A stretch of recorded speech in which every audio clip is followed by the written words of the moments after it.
एक तरफ काठमांडू की सड़कें खून से लाल हैं तो दूसरी तरफ युवाओं की चीखें आसमान छू रही हैं। एक तरफ युवाओं के फैसले को लेकर सवाल उठ रहे हैं कि क्या पूर्व प्रधानमंत्री की पत्नी को मारना सही था। ये सवाल उठ रहे हैं कि मंत्रियों को नंगा कर मारना सही था, संसद भवन, राष्ट्रपति भवन, प्रधानमंत्री आवास को जलाना सही था। तो दूसरी तरफ उनकी वीर गाथाएं सुनाई जा रही है।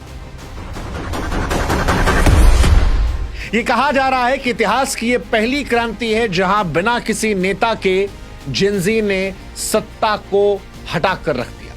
36-38 घंटों में सरकार बदल कर रख दिया। सोशल मीडिया पर मीम्स और वीडियोस डालने वाली जेनजी आज क्रांति का प्रतीक बन चुकी है। दुनिया में कई जगह युवाओं को इंस्पायर कर रही है।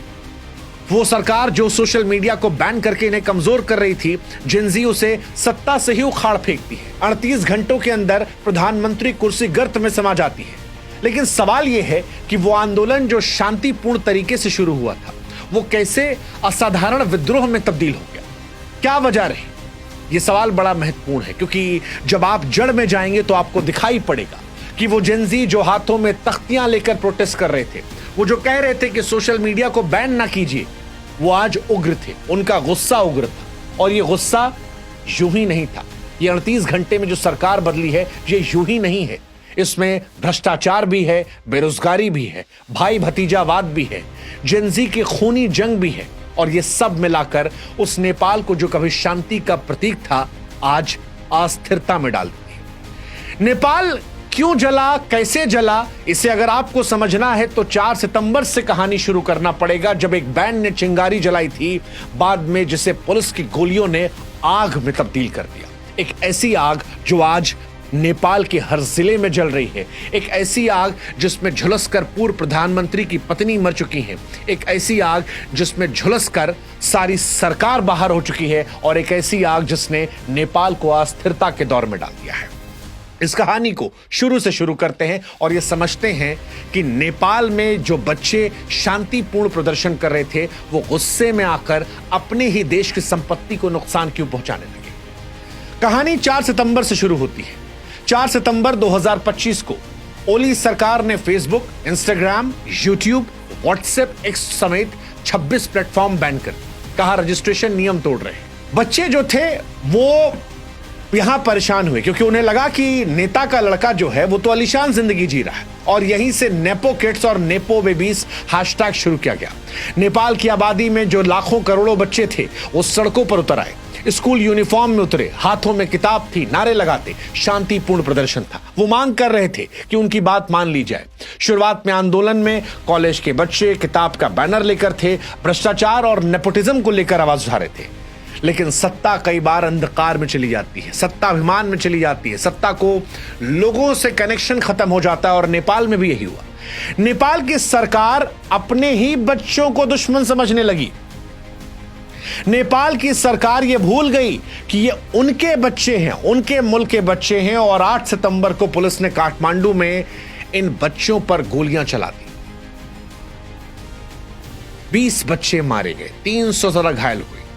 किसी की छाती पर गोली लगी, किसी के पैर पर, किसी की आंख के नीचे। एक 22 साल का बच्चा संसद के बाहर नारा लगाते हुए पैर में गोली खा गया।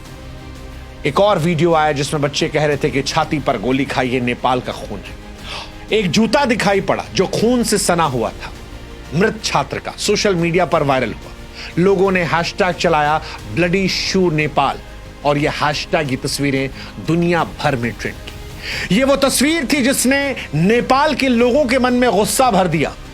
ये वो तस्वीर थी जिसने दुनिया को दिखाया कि नेपाल की सरकार ने कैसे नेपाली बच्चों के साथ दमन किया।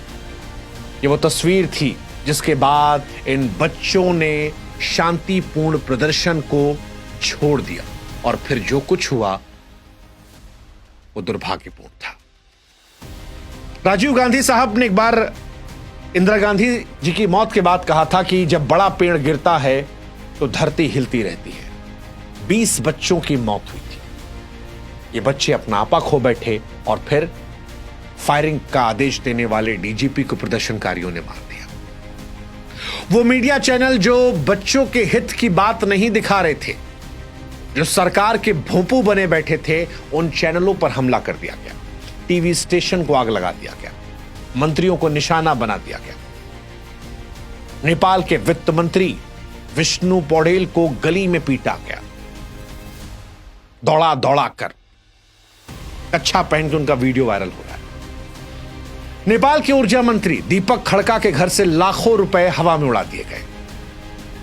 पूर्व पीएम शेर बहादुर देवबा और उनकी पत्नी पर हमला हुआ, पत्नी झुलसकर मर गई।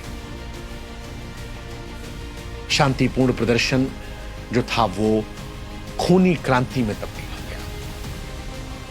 हालांकि यह सब रुक सकता था अगर नेपाल के प्रधानमंत्री अपनी कुर्सी से मुंह छोड़ देते, क्योंकि सबको पता था कि जब बच्चों पर गोलियां चली तब प्रदर्शन उग्र हो गया था। नेपाल के प्रधानमंत्री चाहते तो आज ये घटनाएं रुक सकती थी, क्योंकि नेपाल जब जल रहा था तब भी ओली कुर्सी का मुंह पकड़े बैठे थे, कुर्सी नहीं छोड़ रहे थे। 20 मौत के बाद भी जिद थी। इस्तीफे से पहले सेना से सुरक्षा मांगी, हालांकि फिर सेना ने कहा कि पहले कुर्सी छोड़ो। ओली के घर पर हमला हुआ तो वो तो हेलीकॉप्टर से भाग गए, शायद दुबई भाग गए। उनका सियासी सफर 14 साल की उम्र से शुरू हुआ था। कभी राजशाही के खिलाफ आंदोलन, कम्युनिस्ट पार्टी, जेल जाना, 10 साल में 4 बार प्रधानमंत्री, हालांकि कार्यकाल कभी पूरा नहीं कर पाए। चीन के करीबी आधा दर्जन मंत्री का भी इस्तीफा हुआ। लेकिन इन सब के बीच में नेपाल जलता रहा। और नेपाल जला क्यों? क्योंकि वो गोली मारी गई थी। वो बच्चे जो हाथों में किताब तख्ती लेकर थे, उन्हें गोली मारी गई थी। बच्चे कहते रहे कि गोली पैर में लग सकती थी। अगर मारना ही था, दूसरे तरीके अपनाए जा सकते थे, पानी की बौछार का इस्तेमाल था, लेकिन बच्चों को मारने कदम नेपाल ने उठाया। फिर बच्चों ने नेपाल को तबाह कर दिया। 13 एकड़ का राष्ट्रपति भवन कब्जे में लिया गया, सुरक्षा बलों से हथियार छीन लिए गए, घर फूंक दिया गया। पीएम हाउस जो था, ओली का घर, संसद, सब आग के हवाले कर दिया गया। सुप्रीम कोर्ट आग के हवाले कर दिया गया। एयरपोर्ट बंद है, ट्रांसपोर्ट ठप है, कर्फ्यू लगा है। ये कहा जा रहा है कि आर्थिक नुकसान जो है अरबों में है, लेकिन इन सबसे ऊपर ये सब तो दोबारा भी ठीक हो जाएगा। वो 20 निर्दोष जिंदगियां कहां से आई? अस्पताल घायलों से भरे हैं, पर्यटन व्यवस्था ठप है और युवा कह रहे हैं ये सत्ता को बदलने की कीमत है। हालांकि गोली के साथ साथ कहानी और भी आती है, भाई भतीजावाद की, नेपो किड्स की।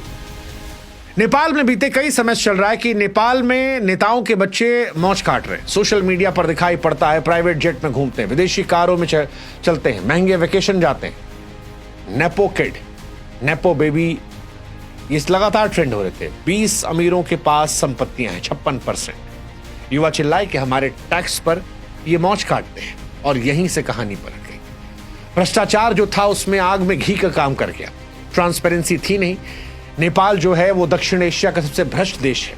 2021 में बंधु घोटाला 54,600 करोड़, 2023 में ओरिएंटल कोऑपरेटिव घोटाला 13,600 करोड़, 24 में कोऑपरेटिव घोटाला 69,600 करोड़। ओली पर भी चीनी डील से कमाई करने का आरोप लगा, और युवाओं ने यही कहा, बहुत हुआ सम्मान। बेरोजगार युवा जो थे वो सड़कों पर थे, और बेरोजगारी भी एक बड़ी वजह थी। लगातार यहां से पलायन जो है एक बहुत बड़ी समस्या है, और उस पलायन के बीच में जब आपने सोशल मीडिया बैन किया तो प्रदर्शन सड़कों पर उतरा, और उसके बाद जब आपने गोलियां चला दी तब वो दमन की पराकाष्ठा को पार कर गया। इसीलिए आज जब आपको नेपाल की तस्वीरें देखकर गुस्सा आ रहा है कि वहां पर मंत्रियों को दौड़ाकर पीटा क्यों गया, कई घटनाएं ऐसी हुई जो बड़ी दुर्भाग्यपूर्ण है। हिंसा, नेपाल के बच्चों को भी समझना पड़ेगा कि किसी चीज का समाधान नहीं है, लेकिन फिर आपको यह भी देखना पड़ेगा कि 20 बच्चों को मार दिया गया। 20 बच्चों को, मासूम बच्चे, 18 से 28 साल के बच्चे, वो बच्चे जो नेपाल का भविष्य थे। और इसीलिए क्रांति अचानक नहीं फूटी। भाई भतीजावाद, भ्रष्टाचार, बेरोजगारी, सोशल मीडिया बैन, और फिर खून से लथपथ सड़कें, खून से सना जूता, नेपाल की जो हकीकत को दिखा रहा था, वहां से इन घटनाओं ने सत्ता को हिलाया। हालांकि कीमत अभी भी भारी है। 20 जिंदगियों का नुकसान है, अरबों का नुकसान है। नेपाल का अनिश्चित भविष्य है। सेना कंट्रोल में ले चुकी है, लेकिन हिंसा थमी नहीं है। सवाल यह कि क्या नेपाल कोई क्रांति नई सुबह देगी या अराजकता में डुबो देगी? दुनिया देख रही है, जेन ज़ी कह रहे हैं हमारा समय आया, लेकिन सवाल यही है कि अभी नेपाल कितना और सहेगा, कितनी और जिंदगियां चुकानी पड़ेगी। ये सवाल बड़ा महत्वपूर्ण है, और इसीलिए आज हम पूछ रहे हैं कि इस दुर्दशा के लिए जिम्मेदार कौन? वो जेन ज़ी जिन्होंने सत्ता उखाड़ फेंकी, या वो नेता? और सबसे बड़ा सवाल, नेपाल का यहां से भविष्य क्या? सोचिएगा।